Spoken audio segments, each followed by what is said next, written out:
so far maayos naman ang takbo ng paglilitis, no. Alalahanin natin, hindi pa ito yung trial proper. Ito yung kumbaga sa Pilipinas pre-trial. Ito yung pagkakataon para dun sa mga nagsasakdal, yung mga biktima ng EJK at yung prosecution ng ICC na ilatag yung summary ng ano ba yung kanilang patutunayan, ano ba yung kasalanan ng dating Pangulong Duterte, yung nga crimes against humanity at paano niya ito ginawa. So, at nagbigay din sila ng outline at sample ng mga dokumento, mga video at mga testimonya. Pero napansin natin, the stage na ito, wala pa akong magtetestigo sa trial proper. Ganon din naman, dun sa defense, linatag din nung abogado ng dating Pangulo yung kanyang mga obserbasyon at pagpuna dun sa mga naunang pinakita o sinabi o in-outline nung prosecution. So far, they have acted very professionally. Magandang ang example yan sa ating bansa kasi ang maganda dito sa korte ng ICC, very transparent sila. Yung bang nanonood ng media at merong mga summary pagkatapos bawat hearing date. So, kumbaga na-monitor natin ang nangyayari. Hindi kagaya dito sa Pilipinas na bawal ang media at kuminsan nagugulat ka na lang kung anong nangyayari. Yung pala nadidribble na, walang hindi gumagalaw o kaya bigla na lang na-convict o na-acquit. Hindi natin masyadong nasusubaybayan. So at least dito, they are more transparent. Pangalawa, very organized yung mga huwes. Di ba? Makita mo, may time limit, hindi nadadaan ang argumento o posisyon sa pahabaan ng sinasabi o palakasan ng boses. So far naman nakita natin, walang focus sila dun sa kanilang trabaho. Of course, may nakikita din tayo na pagkakataon na gumagamit sila ng non-legal arguments. Siguro, yun, ang problema doon, yung mga non-legal arguments, itong mga hukom ng ICC, sanay yan na hindi makikinig doon sa mga political arguments, emotional arguments, hindi masyado.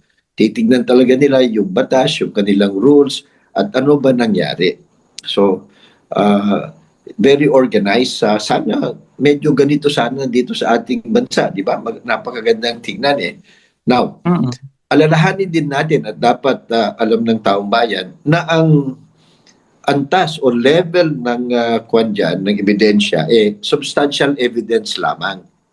Hindi pa ho ito yung sa criminal case na proof beyond reasonable doubt.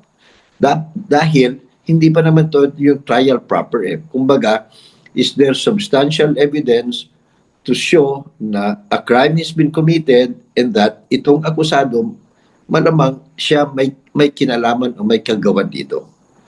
So yun. And I think both sides, ginawa naman nila ang trabaho nila na i-frame ng maayos at after matapos ito, yung pre-trial chamber, yung tatlong huwes, evaluate nila ang mga sinabi, mga argumento, mga outline, mga ebidensya, mga dokumento at magpapasya sila kung ito ba ay itutuloy na dun sa trial stage o hindi. So yun, yun ang medyo matagal-tagal kasi doon lahat ng mga nakalistang mga testigo, mga dokumento, ilalabas nila isa-isa na. At magkakaroon na ng pagkakataon ang magkabilang panig na i-confront yung mga testigo para matesting kung nagsasabi ng totoo o hindi. So yun po ang proseso. So far so good.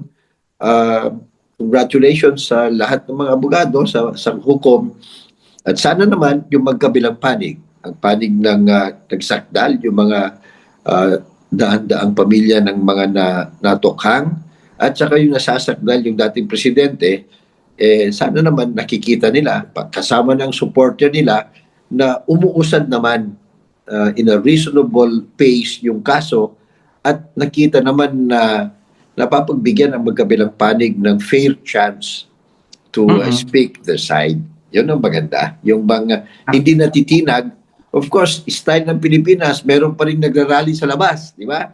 Yung pro or against no sa mga nasasakdal, ganun talaga tayong Pilipino. Pero dun sa mga hukom dyan, kahit siguro magsirko-sirko yung mga nagrarally sa labas, wala sa kanila yon. They are trained na makinig lang o tumingin lang sa ebidensya sa batas. Oo. So hindi nakaka-apekto sa kanila yon, attorney. Oo, Oo, malabo sa yun. Kaya ideology. pinapabayaan lang nila, hindi rin sila natitinag kasi hindi ho hindi ho sila beholden to any group di ba? Hindi nga sila taga dito Iba-ibang bansa pinanggagalingan nila pero kung tingnan mo ang background nila, talaga naman matitinding mga abogado, mga juez ito. They are very experienced.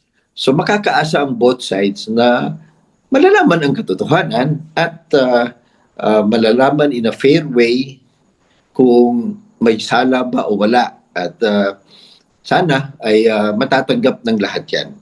Ang ating advice, wag ho natin pangunahan, let the lawyers and the parties do their part, let the court do its part, and then let the process unfold. Mahaba pa ho ito. But ang maganda lang, dun sa mga naghahanap ng hustisya, either way, di ba? O naghahanap ng katotohanan, malinaw ho naman dun sa nakita natin na proceedings for the past 4 days, maayos naman sila.